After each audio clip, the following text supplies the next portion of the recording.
एक ऐसा बर्ड जो ह्यूमन से बिल्कुल नहीं डरता था। वो सोचता था कि इस दुनिया में उसका कोई दुश्मन ही नहीं, और यही सोच उसकी विलुप्तता का कारण बन गई। आज हम बात करेंगे डोडो बर्ड की। तो आइए जानते हैं कैसे ये पक्षी एक्सटिंक्ट हो गया।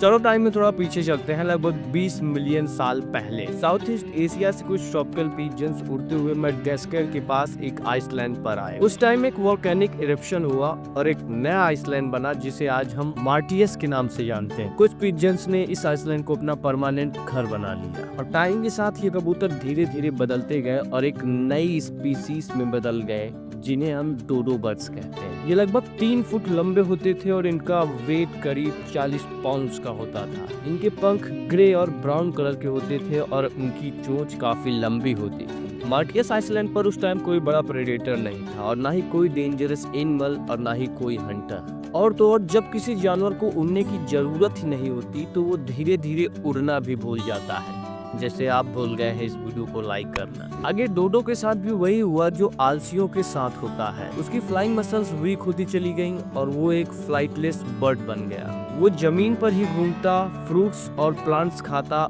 और जमीन पर ही अपना नेस्ट बनाता।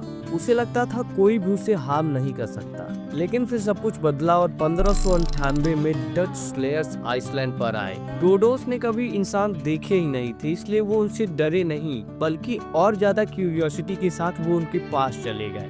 भूखे सेलर्स के लिए ये बर्ड्स एक आसान सा खाना बन गए। लेकिन सिर्फ ह्यूमंस ही प्रॉब्लम नहीं थी। डच लोग अपने साथ डॉग, कैट, पिग्स, मंकीज और शिप में छुपे रैट्स भी लाए थे। ये एनिमल्स आइसलैंड पर फैल गए। रैट्स और मंकीज डोडो के एग्स और चिक्स खाने लगे।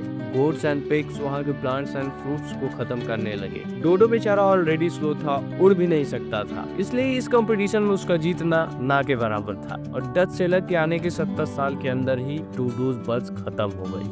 आज डोडो बर्ड से हमें सिर्फ इतना सीखने को मिलता है कि जब नेचर को स्लाइटली लिया जाता है तो नुकसान परमानेंट का होता है।